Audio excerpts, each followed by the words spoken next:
नमस्कार, आप देख रहे हैं संसद में आज। मैं हूं प्रीति सिंह। संसद के बजट सत्र का दूसरा चरण आज से शुरू हो रहा है। संसद सत्र की शुरुआत 31 जनवरी को राष्ट्रपति के अभिभाषण के साथ हुई थी और 1 फरवरी को आम बजट पेश किया गया था। पहला चरण 13 फरवरी तक चला। आज से शुरू हो रहे बजट सत्र का दूसरा चरण 4 अप्रैल को संपन्न होगा। आइए जानते हैं संसद के दोनों सदनों में आज के लिस्टेड एजेंडे के बारे में। आज सूचीबद्ध कार्यों के बारे में बात करें तो सबसे पहले बात लोकसभा के एजेंडे की। लोकसभा में आज की कार्यवाही की शुरुआत प्रश्नकाल के साथ होगी। इस दौरान विभिन्न मंत्रालयों से जुड़े अलग सूची में सम्मिलित प्रश्न पूछे जाएंगे और उनके उत्तर संबंधित मंत्रालय की ओर से दिए जाएंगे। इसके बाद सभा पटल पर विभिन्न मंत्रालयों से संबंधित पत्र रखे जाएंगे, जिनमें शामिल हैं गृह मंत्रालय, विधि और न्याय मंत्रालय, वित्त मंत्रालय, श्रम और रोजगार मंत्रालय, पर्यावरण, वन और जलवायु परिवर्तन मंत्रालय। साथ ही शिक्षा मंत्रालय और कॉर्पोरेट कार्य मंत्रालय से जुड़े प्रश्न भी आज पूछे जाएंगे और इनसे संबंधित पत्र आज सभा पटल पर रखे जाएंगे। सभा की बैठकों से सदस्यों की अनुपस्थिति संबंधी समिति का पहला प्रतिवेदन हिंदी और अंग्रेजी में प्रस्तुत किया जाएगा। इसके अलावा रेल संबंधी स्थायी समिति 2024-25 के प्रतिवेदन हिंदी और अंग्रेजी में प्रस्तुत किए जाएंगे। साथ ही गृह कार्य संबंधी स्थायी समिति के प्रतिवेदन हिंदी और अंग्रेजी में सभा पटल पर रखे जाएंगे। वित्त मंत्री निर्मला सीतारमण वर्ष 2024-25 के लिए अनुदानों की अनुपूरक मांगों दूसरा बैच को दर्शाने वाला विवरण भी प्रस्तुत करेंगी। वित्त मंत्री वर्ष 2021-22 के लिए भी अतिरिक्त अनुदानों की मांगों को दर्शाने वाला विवरण प्रस्तुत करेंगी। साथ ही वित्त मंत्री निर्मला सीतारमण 2025-26 के लिए मणिपुर राज्य का बजट और 2024-25 के लिए अनुदानों की अनुपूरक मांगों को दर्शाने वाला विवरण प्रस्तुत करेंगी। नियम 377 के अधीन लोक महत्व के अविलंबनीय मामले उठाए जाएंगे। सहकारिता मंत्री अमित शाह त्रिभुवन सहकारी यूनिवर्सिटी विधेयक 2025 विचार और पारित किए जाने के लिए प्रस्तावित करेंगे। इसके अलावा पत्तन, पोत परिवहन और जल मार्ग मंत्री सर्बानंद सोनोवाल वाहन पत्र विधेयक 2024 को विचार और पारित किए जाने के लिए प्रस्तावित करेंगे। और लोकसभा के बाद आइए अब एक नजर डालते हैं राज्यसभा की आज की कार्यसूची पर। राज्यसभा यानी उच्च सदन की बात करें तो आज कार्यवाही की शुरुआत में पूर्व सदस्य शमशेर सिंह मनहास के प्रति श्रद्धांजलि अर्पित की जाएगी। गृह मंत्री अमित शाह संविधान के अनुच्छेद 356 के खंड 3 के अधीन मणिपुर राज्य के संबंध में राष्ट्रपति द्वारा 13 फरवरी 2025 को जारी की गई उद्घोषणा और इस उद्घोषणा के खंड ग के उपखंड 1 के अधीन राष्ट्रपति द्वारा दिए गए आदेश की एक प्रति सभा पटल पर रखेंगे। सभा पटल पर विभिन्न मंत्रालयों से संबंधित पत्र रखे जाएंगे, जिनमें शामिल है सांख्यिकी और कार्यक्रम कार्यान्वयन मंत्रालय, विद्युत मंत्रालय, सूक्ष्म लघु और मध्यम उद्यम मंत्रालय और खान मंत्रालय। विभाग संबंधित गृह कार्य संबंधी संसदीय स्थायी समिति के 3 प्रतिवेदन हिंदी और अंग्रेजी में प्रस्तुत किए जाएंगे। इसके अलावा विभाग संबंधित रेल संबंधी संसदीय स्थायी समिति 2024-25 के प्रतिवेदनों की प्रति हिंदी और अंग्रेजी में सभा पटल पर रखी जाएगी। साथ ही प्रश्नकाल के दौरान विभिन्न मंत्रालय से जुड़े अलग सूची में सम्मिलित प्रश्न पूछे जाएंगे, उनके उत्तर संबंधित मंत्रालय की ओर से दिए जाएंगे। वित्त मंत्री निर्मला सीतारमण अनुपूरक अनुदानों की मांगे 2024-25 को दर्शाने वाला एक विवरण सभा पटल पर रखेंगी। वित्त मंत्री निर्मला सीतारमण 2025-26 के लिए मणिपुर राज्य का बजट और 2024-25 के लिए अनुदानों की अनुपूरक मांगों को दर्शाने वाला विवरण सभा पटल पर रखेंगी। रेल मंत्री अश्विनी वैष्णव रेल अधिनियम 1989 रेल संशोधन विधेयक का और संशोधन करने वाले विधेयक पर लोकसभा द्वारा पारित 2024 रूप में विचार और पारित किए जाने के लिए प्रस्तावित करेंगे। और अब बात करेंगे प्रश्नकाल की। सबसे पहले बात लोकसभा की। आइए जानते हैं लोकसभा में प्रश्नकाल के दौरान किन मंत्रालयों से संबंधित कौन से महत्वपूर्ण ऐसे तारांकित प्रश्न हैं जो पूछे जाने हैं, आइए एक नजर डालते हैं। अनकापल्ली आंध्र प्रदेश से भारतीय जनता पार्टी के सांसद डॉक्टर सीएम रमेश शिक्षा मंत्री से पीएम श्री योजना के तहत अनकापल्ली आंध्र प्रदेश में चयनित स्कूलों से संबंधित प्रश्न करेंगे। वो जानना चाहेंगे कि क्या आंध्र प्रदेश के अनकापल्ली में 35 स्कूलों को चरण 1 के तहत PM school for rising India विद्यालयों के रूप में चयन किया गया है। अगर हाँ, तो ऐसे 35 स्कूलों में से चयनित प्रारंभिक, प्राथमिक और माध्यमिक और वरिष्ठ माध्यमिक विद्यालयों का ब्यौरा क्या है? क्या सरकार ने अनाकपल्ली आंध्र प्रदेश के 51 और स्कूलों को भी चरण 2 के तहत पीएम श्री स्कूलों के रूप में चुना है? इससे जुड़ा ब्यौरा उन्होंने शिक्षा मंत्रालय से मांगा है। वहीं झारखंड के दुमका से झारखंड मुक्ति मोर्चा के सांसद नलिन सोरेन संस्कृति मंत्री से पुरातात्विक स्थलों की सुरक्षा और संरक्षण से जुड़ा प्रश्न आज पूछेंगे। वो जानना चाहेंगे कि ऐतिहासिक महत्व के पुरातात्विक स्थलों की सुरक्षा और संरक्षण के लिए वर्तमान में किए गए विशिष्ट उपायों का ब्यौरा क्या है? क्या सरकार ने विभिन्न पुरातात्विक स्थलों की सुरक्षा को सुदृढ़ करने के लिए किसी नई नीति या कानून पर विचार किया है? इससे जुड़ा ब्यौरा उन्होंने मांगा है। तेलंगाना के हैदराबाद से ऑल इंडिया मजलिस-ए-इत्तेहादुल मुसलमीन के सांसद असदुद्दीन ओवैसी संस्कृति मंत्रालय से सवाल करेंगे। संस्कृति मंत्री से वो जानना चाहेंगे कि क्या मंत्रालय इससे जुड़े कार्यालय और स्वायत्त निकाय संगठनों के तहत विशेष रूप से भारत के पुरातात्विक सर्वेक्षण यानी एएसआई अपने अपने स्वीकृत श्रमबल की तुलना में श्रमबल की कमी की समस्या का सामना कर रही है? अगर हाँ, तो इससे जुड़ा ब्यौरा क्या है? महाराष्ट्र के मुंबई उत्तर मध्य से भारतीय राष्ट्रीय कांग्रेस की सांसद प्रोफेसर वर्षा एकनाथ गायकवाड़ कौशल विकास और उद्यमशीलता मंत्रालय से सवाल करेंगी। वो जानना चाहेंगे कि पुनर्गठित कौशल भारत का कार्यक्रम संबंधी इसका ब्यौरा क्या है। वो ये जानना चाहेंगे कि पुनर्गठित कौशल भारत कार्यक्रम में किए गए प्रमुख बदलावों और 2026 तक इस कार्यक्रम को जारी रखने और पुनः संरचित करने के उद्देश्य का ब्यौरा क्या है। क्या एआई, आईओटी और रोबोटिक्स जैसे नए युग के कौशल को सम्मिलित करने के लिए कार्यक्रम का विस्तार किया गया है? क्या सरकार इस योजना के तहत रोजगार का कोई लक्ष्य निर्धारित कर रही है? अगर हाँ, तो इससे जुड़ा ब्यौरा क्या है? उत्तर प्रदेश के बलिया से समाजवादी पार्टी के सांसद सनातन पांडे शिक्षा मंत्रालय से सवाल करेंगे और शिक्षा मंत्री से वो उच्च शिक्षा के लिए कुल नामांकन अनुपात से जुड़ा प्रश्न पूछेंगे। वो जानना चाहेंगे कि उत्तर प्रदेश और गुजरात में राष्ट्रीय स्तर पर उच्च शिक्षा के लिए कुल कितने नामांकन का अनुपात रहा है? उत्तर प्रदेश के बलिया लोकसभा निर्वाचन क्षेत्र और गुजरात के वलसाड़ लोकसभा निर्वाचन क्षेत्र में उच्च शिक्षा की सुलभता को बढ़ावा देने के लिए छात्रवृत्ति और वित्तीय सहायता संबंधी कार्यक्रमों का ब्यौरा क्या है?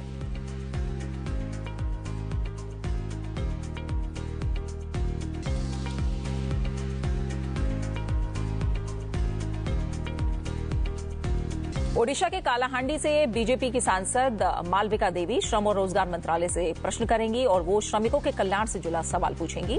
वो जानना चाहेंगी कि सरकार ने ये सुनिश्चित करने के लिए क्या कदम उठाए हैं कि लोग अपने गृहनगर में रोजगार हासिल कर सके ताकि उन्हें काम के लिए दूर स्थानों पर जाने की जरूरत ना हो। इस तरह से सरकार क्या ये सुनिश्चित करती है कि एक दुर्घटना के मामले में श्रमिकों का शरीर जल्द से जल्द गृहनगर लौटाया जाए जिससे उनके परिवार को कष्ट न उठाना पड़े, और ये सुनिश्चित करने के लिए कि जिस परिवार ने अपने एकमात्र कमाने वाले सदस्य को खोया उन्हें पेंशन हासिल करने के लिए ज्यादा कोशिशें ना करनी पड़े और दौड़ भाग ना करनी पड़े। सरकार ने इसके लिए क्या कदम उठाए हैं, इसका ब्यौरा उन्होंने मांगा है।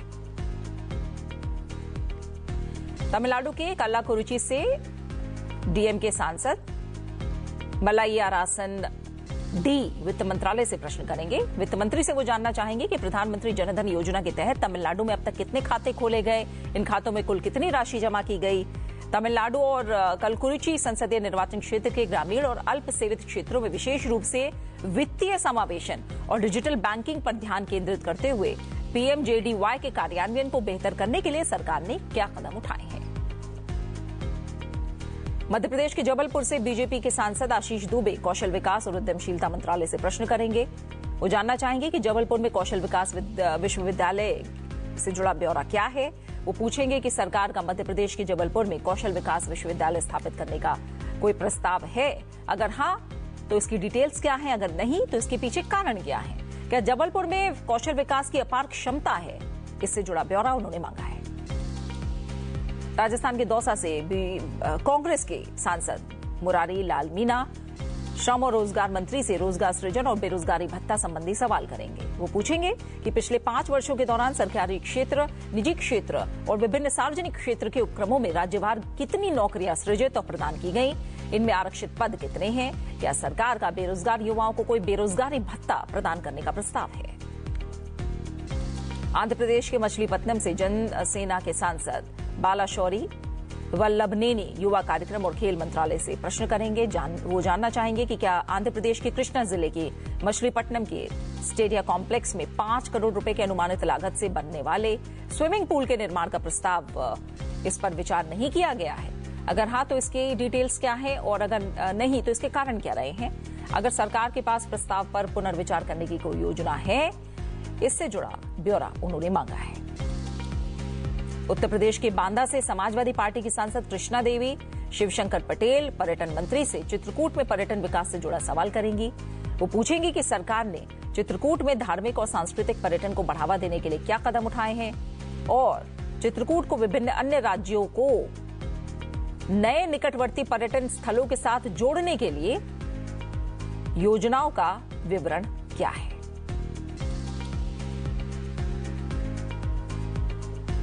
तमिलनाडु के पेरम्बलूर से डीएमके के सांसद अरुण नेहरू संस्कृति मंत्री से तमिलनाडु स्थित रंजनकुड़ी किले के विकास से जुड़ा सवाल करेंगे।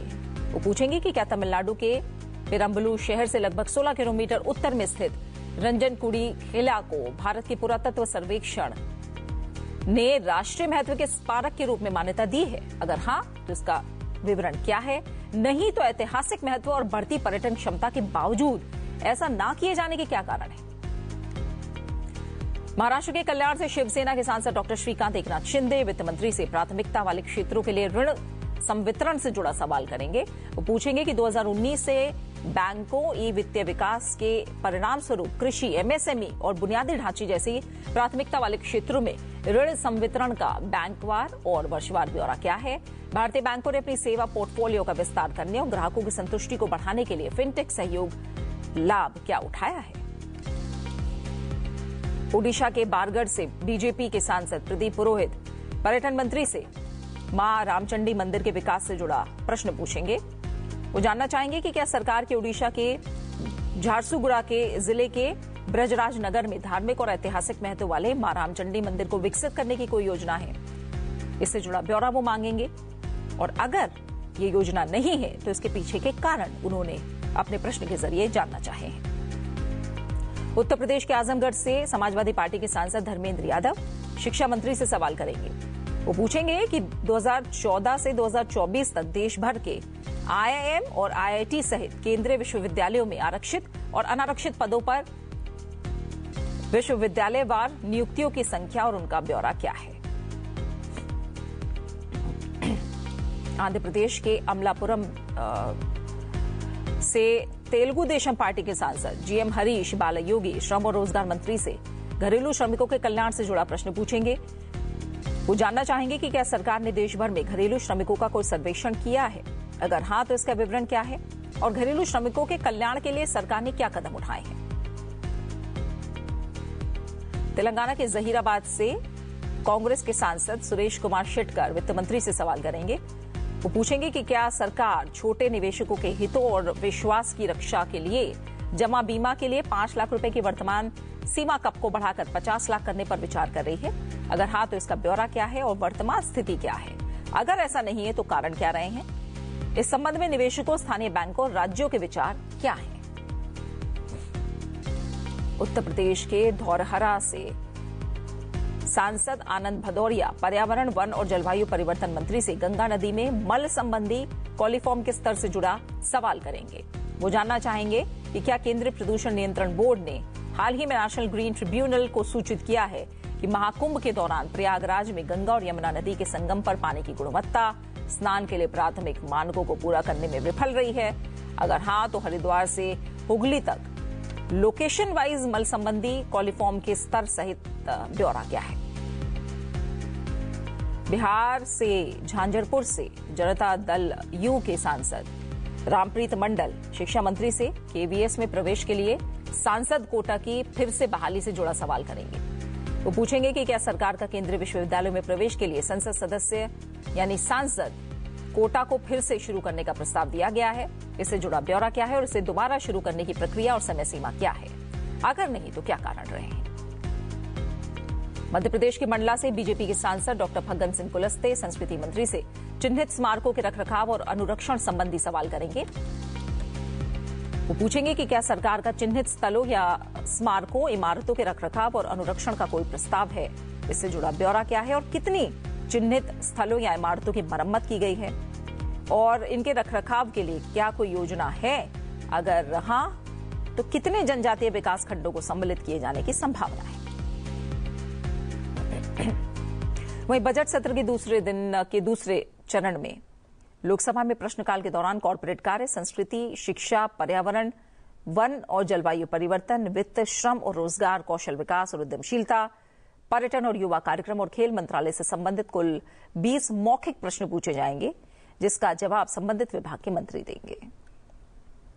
लोकसभा में प्रश्नकाल के दौरान 4 सवाल संस्कृति मंत्रालय से संबंधित होंगे और इनका जवाब केंद्रीय संस्कृति मंत्री गजेंद्र सिंह चौहान देंगे। प्रश्नकाल के दौरान लोकसभा में 4 सवाल शिक्षा मंत्रालय से जुड़े होंगे, इनका जवाब केंद्रीय शिक्षा मंत्री धर्मेंद्र प्रधान देंगे। एक सवाल लोकसभा में प्रश्नकाल के दौरान वन, पर्यावरण और जलवायु परिवर्तन मंत्रालय से जुड़ा भी होगा, जिसका जवाब केंद्रीय वन, पर्यावरण और जलवायु परिवर्तन मंत्री भूपेंद्र यादव देंगे। लोकसभा में वित्त मंत्रालय से प्रश्नकाल के दौरान 3 सवाल पूछे जाएंगे, इसका जवाब केंद्रीय वित्त मंत्री निर्मला सीतारमण देंगी। प्रश्नकाल के दौरान 3 सवाल श्रम और रोजगार मंत्रालय से संबंधित पूछे जाएंगे, इसका जवाब श्रम और रोजगार मंत्री डॉक्टर मनसुख मांडविया देंगे। लोकसभा में प्रश्नकाल के दौरान 2 सवाल कौशल विकास और उद्यमशीलता मंत्रालय से जुड़े होंगे, जिनका जवाब केंद्रीय कौशल विकास और उद्यमशीलता मंत्री जयंत चौधरी देंगे।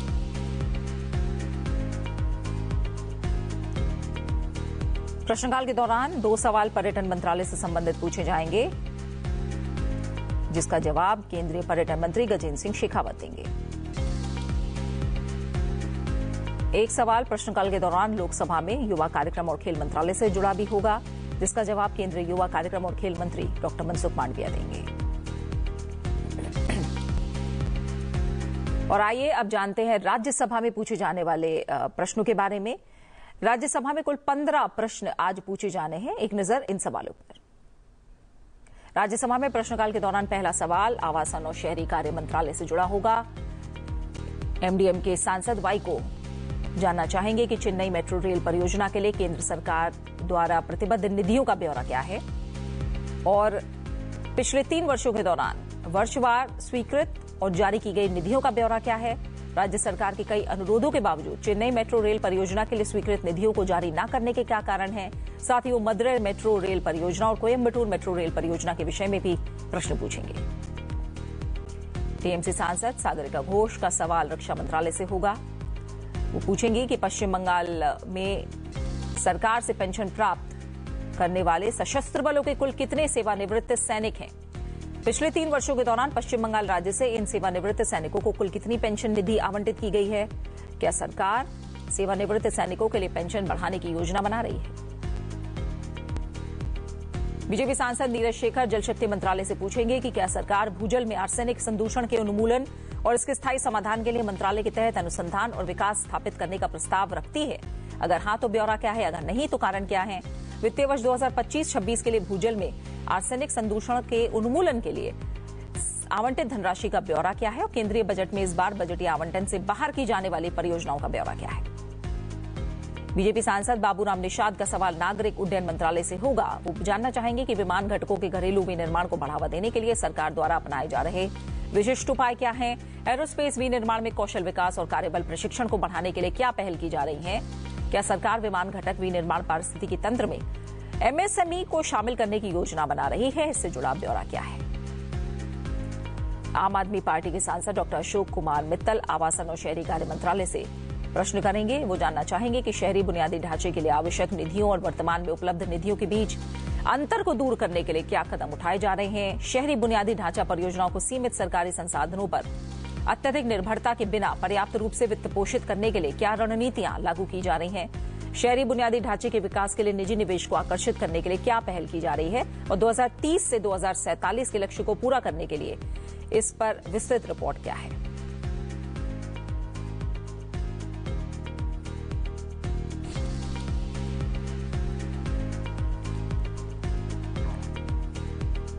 सांसद बंसीलाल गुर्जर सवाल करेंगे। बीजेपी के सांसद मध्य प्रदेश से हैं बंसीलाल गुर्जर, जिनका प्रश्न आवासन और शहरी कार्य मंत्रालय से होगा। स्वच्छ सर्वेक्षण के संस्करण में कितने शहरों को भाग लेने की उम्मीद है? क्या सभी शहरी क्षेत्रों में व्यापक भागीदारी सुनिश्चित करने के प्रयास किए जा रहे हैं? स्वच्छता और साफ सफाई को मापने के लिए किसी नई टेक्नोलॉजी या कार्यप्रणाली की शुरुआत की गई है? आंध्र प्रदेश से तेलुगु देशम पार्टी के सांसद साना सतीश बाबू का प्रश्न पेट्रोलियम और प्राकृतिक गैस मंत्रालय से होगा।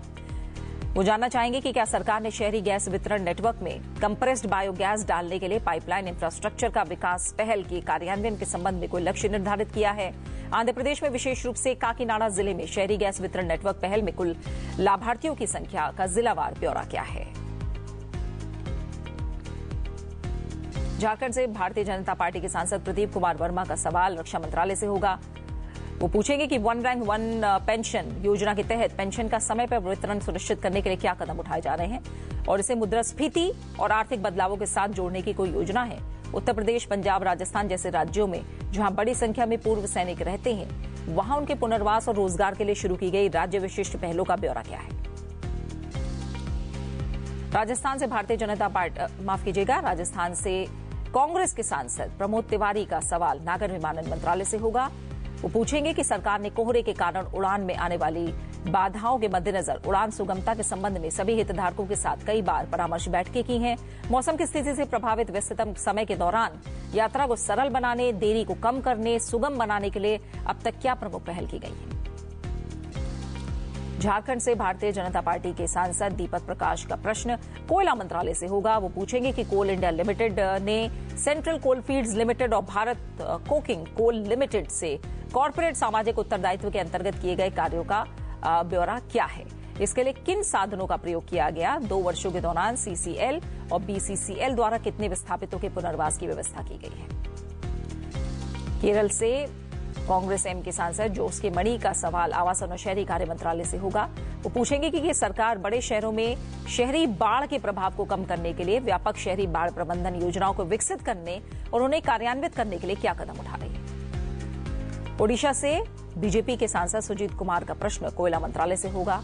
वो पूछेंगे कि क्या सरकार ने कोयला सीपीएससी का नवीकरणीय ऊर्जा स्रोतों में विविधीकरण करने के लिए कोई पहल की है और सौर ऊर्जा संयंत्रों, पवन चक्कियों और कोयला लिग्नाइट गैसीकरण संयंत्रों की स्थापना किए जाने के लिए क्या प्रगति हुई है? महाराष्ट्र से बीजेपी के सांसद धनंजय भीमराव महादिक के सवाल विद्युत मंत्रालय से जुड़े होंगे। वो पूछेंगे कि उजाला योजना के प्रमुख उद्देश्य क्या हैं, देश में ऊर्जा दक्षता और सतत विकास में ये किस प्रकार योगदान करती है? उजाला योजना के अंतर्गत महाराष्ट्र में अब तक कितने एलईडी बल्ब वितरित किए गए हैं और इससे कुल कितनी ऊर्जा की बचत हुई है? पश्चिम बंगाल से अखिल भारतीय तृणमूल कांग्रेस से सांसद दोला सेन का प्रश्न सांख्यिकी और कार्यक्रम कार्यान्वयन मंत्रालय से होगा। वो पूछेंगी कि नवीनतम आवधिक श्रम बल सर्वेक्षण के राज्यों, संघ राज्य क्षेत्रों द्वारा विखंडित आंकड़ों के मुख्य निष्कर्ष क्या रहे हैं? 3 वर्षों के दौरान आवधिक श्रम बल सर्वेक्षण करवाने के लिए कितना बजटीय आवंटन किया गया है?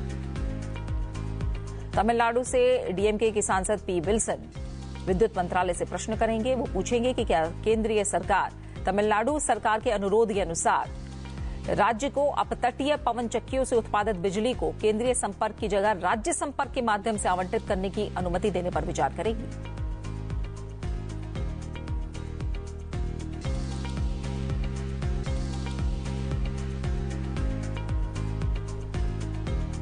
और इसी के साथ फिलहाल संसद में आज में इतना ही। अब से कुछ ही देर में लोकसभा और राज्यसभा की कार्रवाई की शुरुआत हो रही है। आप बने रहिए संसद टीवी के साथ।